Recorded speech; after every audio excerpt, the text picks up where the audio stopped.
Under pressure. Get that stuff out of here. It's Southwest Bias.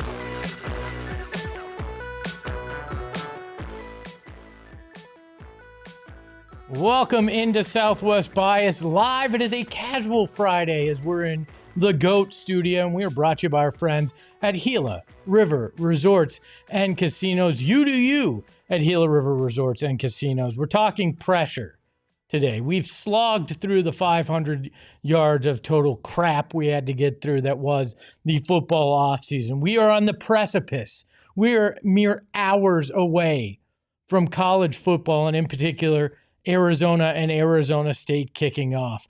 We're a mere week away from the Arizona Cardinals taking the field. We will see meaningful football in just mere moments.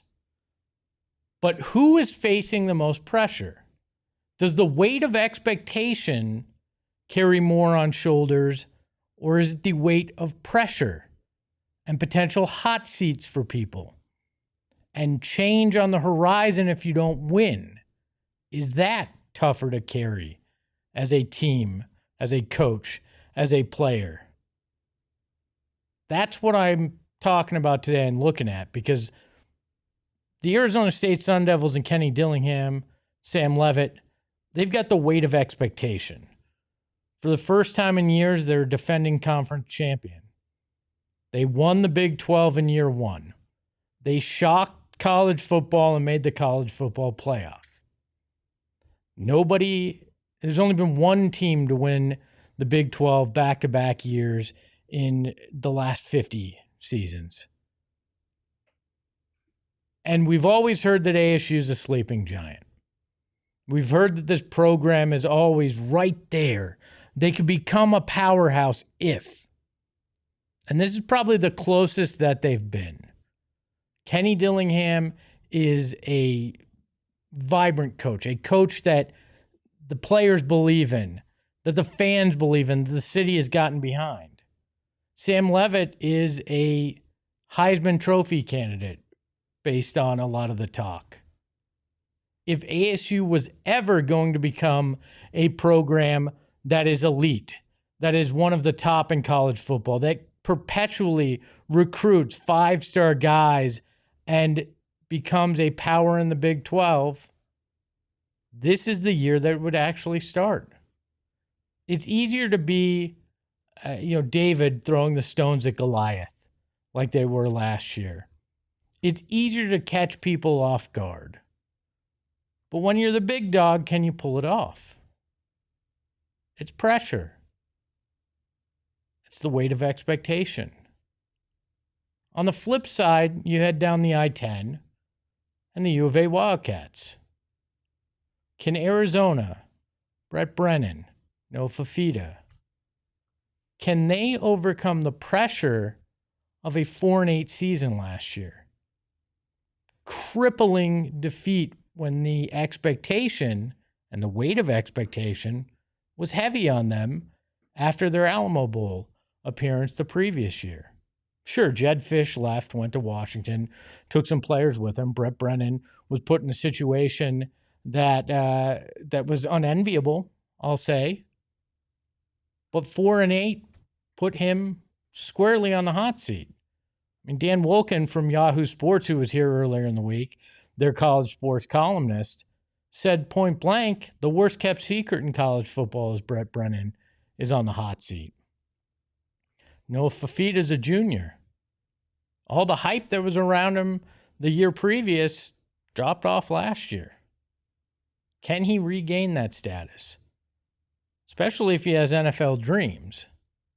There's a huge amount of pressure on everybody down there in Tucson. And yeah, they changed out all their coordinators. They recruited new wide receivers to replace Tedro McMillan. There's hope in Tucson. And then the Arizona Cardinals. They have a different kind of pressure. They have the pressure to take that next step, to make it to the playoffs. For Kyler Murray to prove in year 7 that he's actually the quarterback a lot of people, teams his coach included, think he is.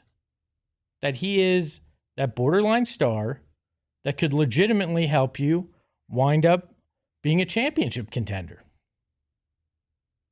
Can he do it? Can he take that leap? Can Drew Petzing put him in a position offensively to showcase his skills and maybe hide some of his flaws? Now, Jonathan Gannon isn't on a hot seat like Brent Brennan. His quarterback is, but when you look at it, Jonathan Gannon can establish himself as one of the better young coaches in the NFL this year by taking that next step, by finishing over 500, by making the playoffs, maybe even winning an NFC West that may be at its weakest point in years. It's a different kind of pressure. So which one is the toughest to carry? Which one is the most difficult to overcome? It might surprise you, but I actually think it's Kenny Dillingham and ASU. Sure, he's not going to lose his job. Sure, Sam Leavitt will still be considered a top option in the draft at quarterback.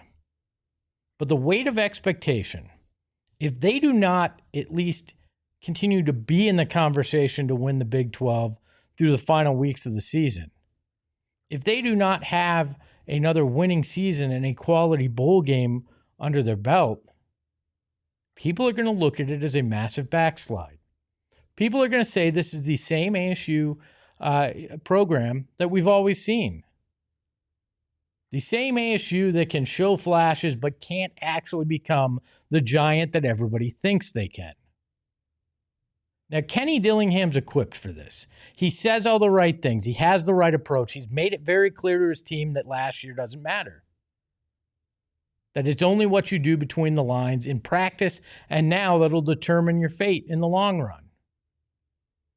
But that weight of expectation, especially in Arizona, is much heavier than any pressure you feel when you're not good. Teams in this town tend to succeed when less is expected of them. But when things are actually expected of you to win, when you are viewed as somebody that can make some noise and potentially be a championship contender in your sport, we've seen time after time teams crumble. The Suns, the Diamondbacks recently, even the Cardinals with their success and the expectations over the last couple of decades. Teams fold under the weight of expectation. So can Kenny Dillingham and Sam Leavitt raise the bar? Or will they fall prey to the same things that have taken down Arizona teams over the last handful of years? I don't know, but they certainly have the toughest and most pressure of anybody. But maybe that's just my Southwest bias. We welcome in the temporary mustache behind the Mac. He's got a little stubble, too. It's Noah. Noah, how are you today, my friend? I'm good. How are you, Espo? Good. You feeling pressure to produce the show today? Oh, immense. Are there a weight of expectation to live up to, Shane? Yes. Do you think you can do it? Undoubtedly. I think there's more pressure on me because I am in a new studio that I am unfamiliar with. I have never done a show in this room. And I have no desk, which is very unsettling to me. I have no place to put my hands. I don't know what to do with them. I'm holding an iPad rather than typing on one. There is immense pressure to keep this show running like it usually does, Noah. You do. You look good. You look good. You look comfortable. That's debatable. It is a relaxed Friday, a casual Friday. We do that from time to time, but it's the first one in our new studio on this side of the building. No pressure on you, Noah, though. I know you step up your game all the time, and Shane set the bar kind of low, so don't worry about it. We welcome in the biased in the chat, Math to the Power Joe, AZ Tex, and everybody that's in there. Hit that like button. Subscribe if you aren't already. We appreciate it. Math to the Power of Joe says, I don't think the Cardinals think they need to use the wide receiver core as much as you would like.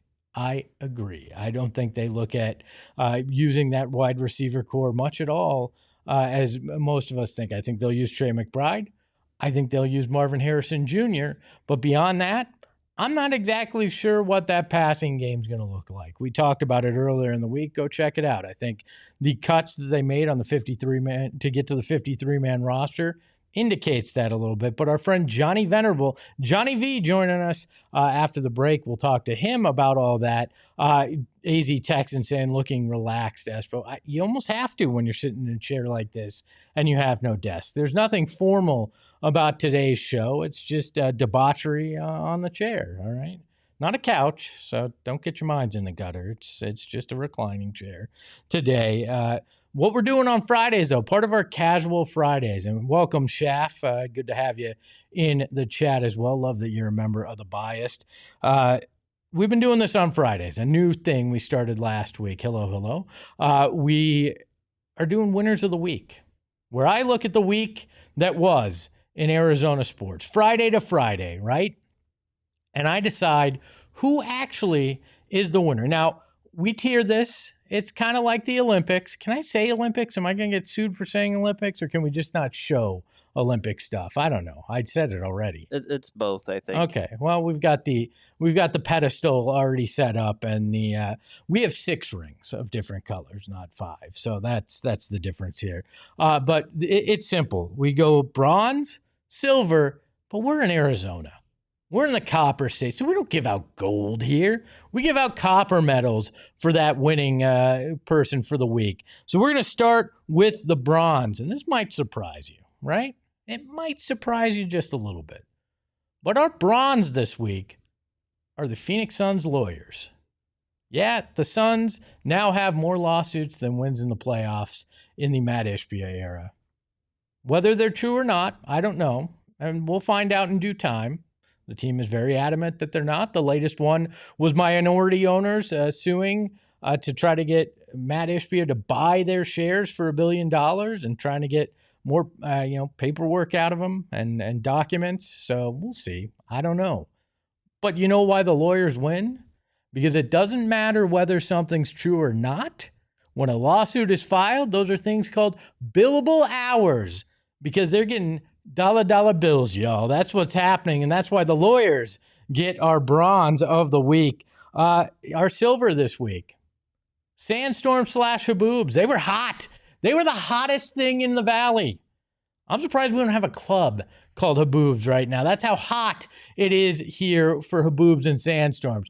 Earlier in the week, we had a massive one rolling through the Valley, so much so that news stations actually didn't show their primetime programming. They decided that we needed wall-to-wall coverage of dust and rain blowing in. Every video that you can get from anybody that was outside will show from 7 to 8 p.m.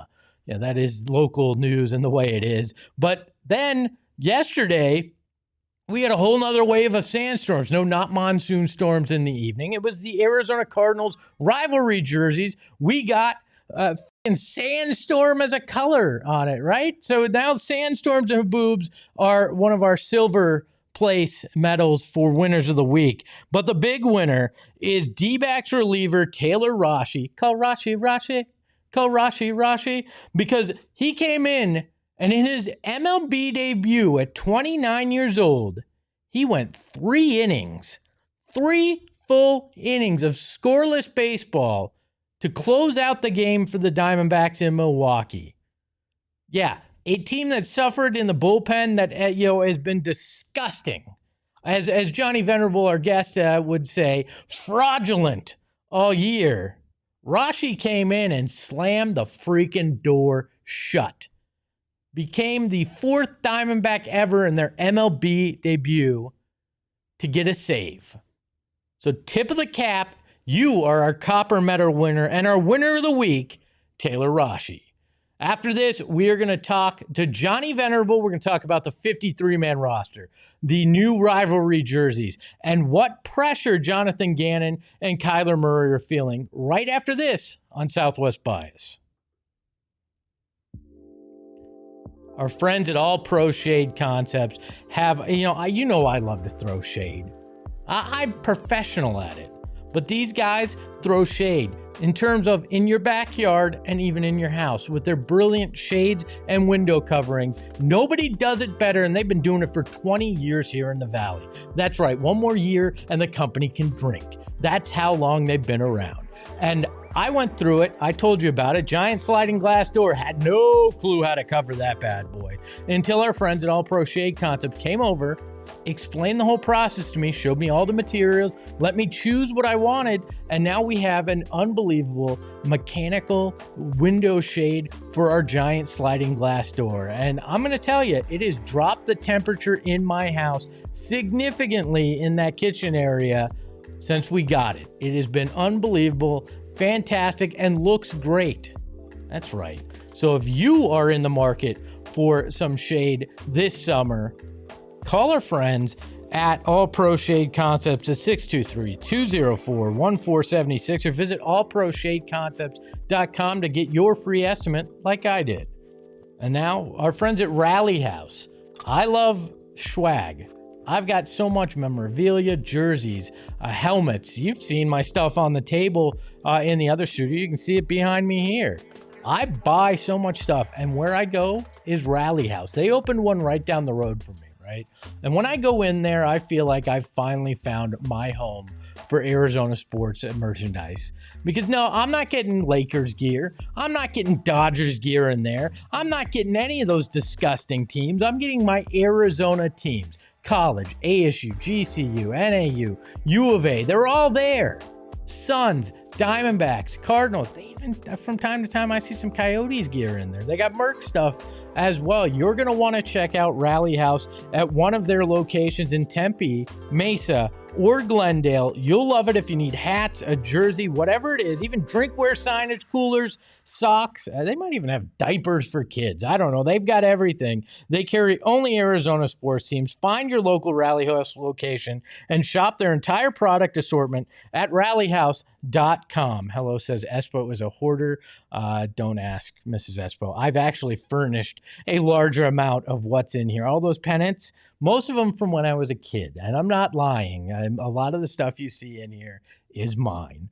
So we're going to welcome in the man, the myth, the legend, a man who's probably going to wind up in Waffle House in our fantasy football league. It's Johnny Venerable. Johnny, how are you? I'm doing well. That was hurtful. I'm not ending up in Waffle House. Listen, I was sabotaged last night with the last pick in the draft. I have no idea how the draft order was determined outside of a bunch of names in a hat, and then subsequently, like, I don't know who's pulling those names. All I know is Diehards. Bull Brock was gifted the first overall pick for 2 straight years, and I've had enough. And again, it doesn't matter. I'm still going to dominate, but this should show everybody that last night was a farce, and I'm not happy about it. Hey, man, you give a guy that doesn't know how to use the tool, it's not going to matter. So that's what happened with Bo last year, and I'm pretty sure it's what's going to happen with him this year. I think I drafted a mediocre team yet again as well. But Johnny, to open the show, we were talking about the football teams in the Valley and who has more pressure, whether it's the weight of expectation, the pressure that ASU's facing, the pressure that U of A is facing, or the pressure that Jonathan Gannon and Kyler Murray are facing. From the Cardinals' perspective, how do you view that pressure for those guys, and do you think they'll overcome it? The hierarchy of pressure is for Kyler Murray, and then there's everybody else. I think that's where we're at. And it's not like Kyler Murray pressure-wise, like to remain in the NFL or to remain a starting quarterback. Like if and when the Cardinals ever moved off of Kyler Murray, like he would have a job in 2 seconds. This is just a pressure cooker of like, are you going to remain the Cardinals quarterback post 2025 for the next 3 to 5 years?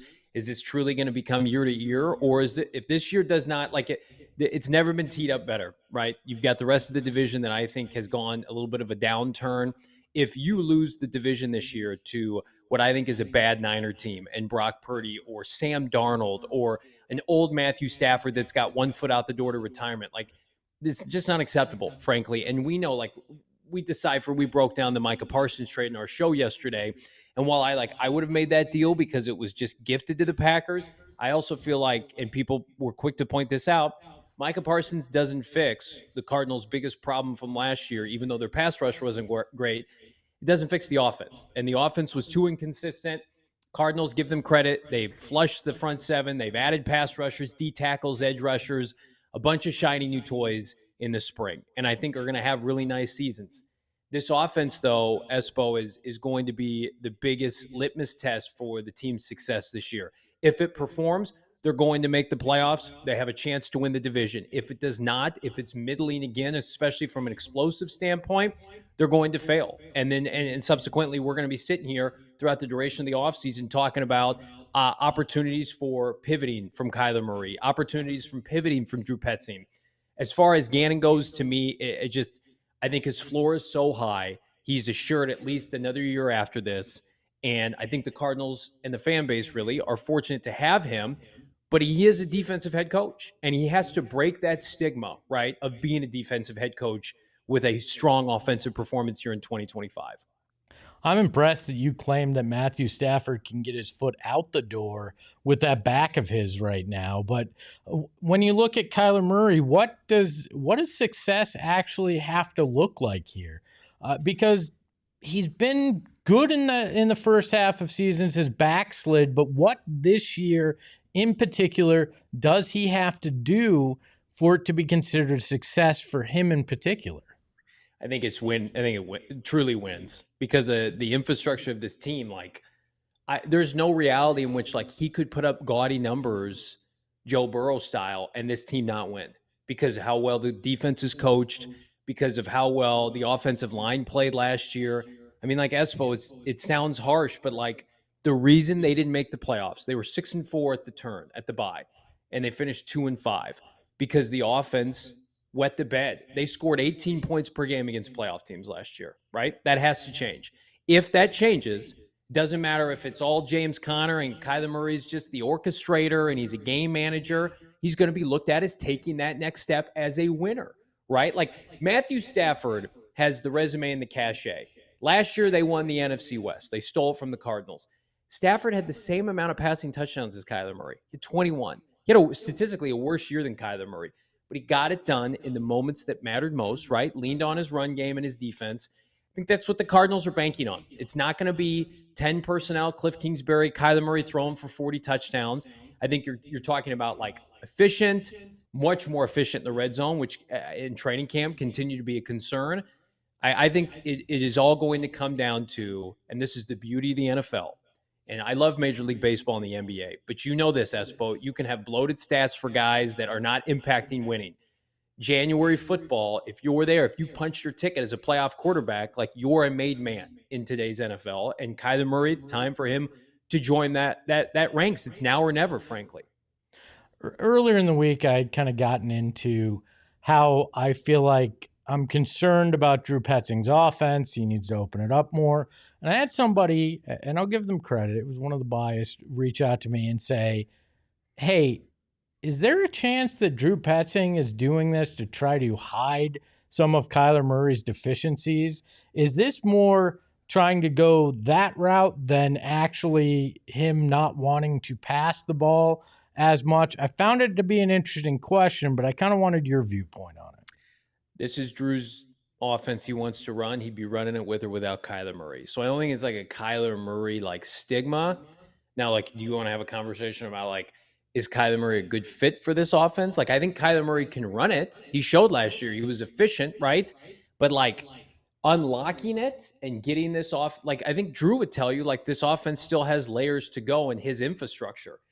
I think in a perfect world, a good offensive coordinator would mirror your best traits as a quarterback with what they want to do. And hopefully that's what the offseason was about. It was we need to take what Marv does and Kyler does best and blend it into our stringent offense that, by the way, last year was almost dead last in explosive plays for 20 or 40 yards downfield. We need to figure out a way to utilize that with these two players. If you don't do that this year, it's a collective failure on the organization.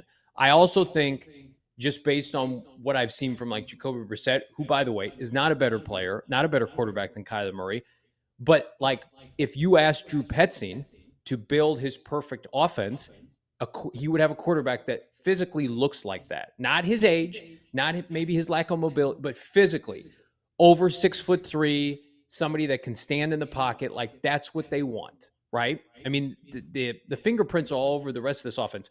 They have not brought in a wide receiver that's under 6 foot since Petzing got here, right? James Conner's big, Trey Benson's big, Trey McBride. Their entire offenses are huge men, right? It's the antithesis of Cliff Kingsbury with Hollywood Brown and, Greg Dortch and like DeAndre Hopkins was the biggest one. He was like right at 6 foot. So it's a difference in philosophy. They need to merge the two philosophies between your best players, your play caller, to get the most out of it. Otherwise, you just need to get rid of everybody. You need to start over and have somebody with a clear vision come in and be able to execute not only what their vision is, but couple it with their talent. Were you surprised with the 53-man roster and where it sits? I thought it was light on wide receivers, going 5, but what was your overall thought? Yeah, I mean, it was disappointing that the team, the Walter Nolan thing's frustrating for him, right? We were led to believe that early in August, I mean, it was told to our podcast from a source that like he would be ready to go, and then disappointing. Nobody can control this. He wasn't ready to go, right? And so like the roster gymnastics that's going to take, and like when is he coming back? Because I think if Walter Nolan was playing right now, we'd be talking about this rookie class as being like potentially an all-timer with Walter, Will Johnson, Jordan Birch, the preseason he had. I'm with you. I think anytime that you've got skeptics in this fan base and in this market of your passing game, and then you turn around and keep 5 receivers, that fuels that narrative, right? Like most competent NFL teams are keeping like 6 to 7 wideouts, right? Because it's, guess what? A passing league. They have almost as many tight ends as wide receivers, right? They have the same amount almost as of running backs as they do as wideouts. So something to watch. I do think that rightfully so, like they went heavy on defense. What I mean by heavy is like heavy on the defensive line. They kept 7 defensive linemen for the first time ever. They've kept 4 off-ball linebackers, 5 safeties. That's the strength of the team this year. And they ran out of depth at the end of last year, and they got a bunch of guys that can play, and people are going to be carrying water on special teams. I get that too. But like the offense, it's truly like a put up or shut up time for this offense. It's the same players from last year. The resources have been minimal this offseason. It's just like they are banking on refinement in the offseason. So I am a little bit disappointed, like the QB3 situation. Tune jet set it out of town. He goes to Green Bay, signs with their practice squad. Slovis, I think I'm saying his name correctly, local product. Like, that's not the answer. We're in a weird kind of limbo gray area where the Cardinals don't have a developmental quarterback. That will not be the case next year. Whether or not Kyler Murray plays well, and I think he will, they need to draft a quarterback in next year's draft to give us some flipping juice in the preseason. So it's not because they don't play enough starters in the preseason. So they're putting out the Tunes of the world for 4 quarters. It's not a consumable product. So I know that has nothing to do with like the grand scheme of the regular season. We don't ever want to see Tune or Slovis, but like preseason football this year, it wasn't very consumable for Cardinal fans. Real quick, we're up against it, but what was your grade for the rivalry uniforms? A, strong A, and that's not homerism. Like, look at the reaction on Twitter, universally from people outside this market, national media members. I think like the black jersey helmet combination has been done to death, and I think that speaks to like what Seattle did. I thought the Rams uniforms were atrocious. Like the Cardinals, 100%. Unequivocally, objectively had the best uniforms. Give credit to Michael Bidwell, like a traditionalist, going back to his family's time in St. Louis. They love the white helmets. Like they're changing it up. And Espo, you and I both know, and the Suns have seen the impact of it. That's sometimes how you get new fans to be intrigued with your product. So good on them. It was a firm A. I can't wait to pick one up. I agree wholeheartedly. He is Johnny Venerable. You can catch him on PHNX Cardinals at 4:30 every day, and pre, halftime, and post when the season starts. Johnny, always a pleasure. See you, my guy. That is another edition of Southwest Bias in the books. For Noah, the temporary mustache behind the Mac, you can follow the show at PHNX_sports. You can follow me at Espo. And remember, football's back! Ahoy, hoy! We all silly like the mayor.